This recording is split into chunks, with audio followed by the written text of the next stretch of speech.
پاس ہے۔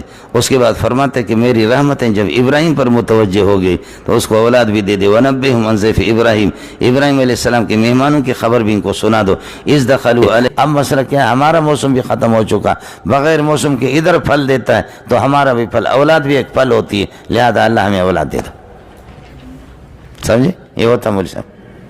حضرت اقدس شیخ العرب کا بیٹا اسجد پیدا ہوا، مولانا شیخ الاسلام مولانا مدنی رحمۃ اللہ علیہ کا بیٹا اسجد پیدا ہو تو طالبان نے پرچی دی کہ استاد جی بڈھے ہو گئے، ابھی تک بھی گڑبڑ کر رہے ہو کیا؟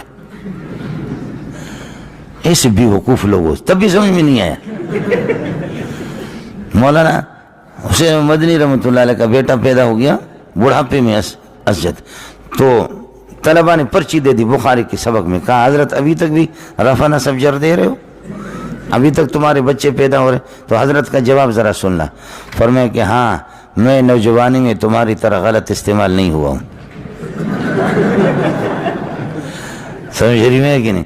اس لیے نوجوانی میں نے اپنی طاقت غلط استعمال نہیں کی ہے، میری طاقت برقرار ہے، 100 سال اگر زندہ رہوں تو تب بھی رفع نصب جر دیتا رہوں گا۔ اور جو اللہ آپ کا بھلا کرے شارٹ کٹ جو راستہ وہ ان کا مسئلہ خراب ہو جاتا ہے۔ سمجھ رہی میں کہ نہیں؟ ابھی دیکھو کہ ہمارے غسل خانوں میں کبھی کبھی آدمی جاتا ہے تو پاؤں پھسل جاتا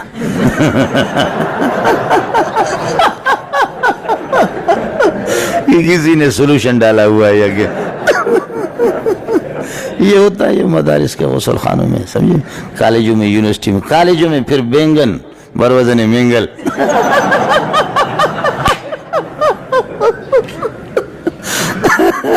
کالجوں میں تو چونکہ اعلیٰ تعلیم حاصل کر رہے ہیں نا، دور دور کی عورتیں بھی وہاں ہاسٹلوں میں رہتی ہے تو ان کے مختلف وہاں بینگن ہوتا ہے، مینگن بروزن مینگل مینڈک بینگن مینگل ایک ہی وزن ہے، سمجھے۔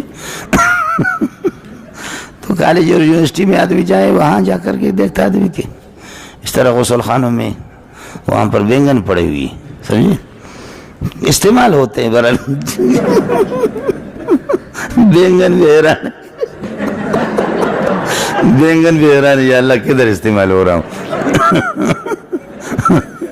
اس کے لیے تو آپ نے مجھے بنایا نہیں تھا۔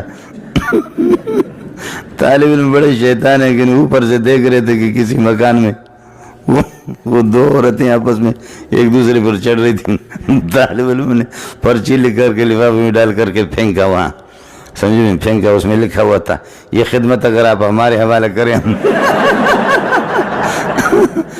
یہ خدمت اگر ہمارے حوالے کریں ہم بخوبی اس کو انجام دے سکتے ہیں بہترین انداز میں ارے میں نے رب آپ کو بتایا بے ایمانو، سمجھے بھائی جان، تم لوگوں کی مرضی ہے، میں غفور الرحیم ہوں، سمجھے بھائی جان، وَأَنَّ عَذَابِي هُوَ الْعَذَابُ الْأَلِيمُ، سب کچھ میرے پاس ہے۔ اس کے بعد فرماتا ہے کہ میری رحمتیں جو ابراہیم مہمان چلے گئے اللہ کا بھلا کرے، اس کو اولاد بھی دے دے۔ ابراہیم علیہ السلام کی مہمان کی خبر سنا دو۔ اس دفعہ اس فعلیہ ہے، قال انا منکم وجلون، حضرت ابراہیم نے فرمایا کہ میں تم سے تو مجھے ڈر لگ رہا ہے، اس کی وجہ ہے کہ کھانا انہوں نے نہیں کھایا تو ڈر تو لگے گا۔ قالوا لا توجل، ڈرو نہیں، انا نبشرک بغلام علیم، ہم آپ کو ایک علم والے بیٹے کی خوشخبری سنا رہے ہیں، حضرت اسحاق علیہ السلام۔ قال ابشرتمونی، تم مجھے خوشخبری سناتے ہو، الا امسنی الکبر، بڑھاپے نے مجھے یہ کہ چھو لیا ہے، بڑھاپے نے مجھے پا لیا ہے۔ تبشرون بما بأي شيء تبشرون، کس چیز کی خوشخبری تم سناؤ؟ قالوا بشرناک بالحق، ہم نے ایک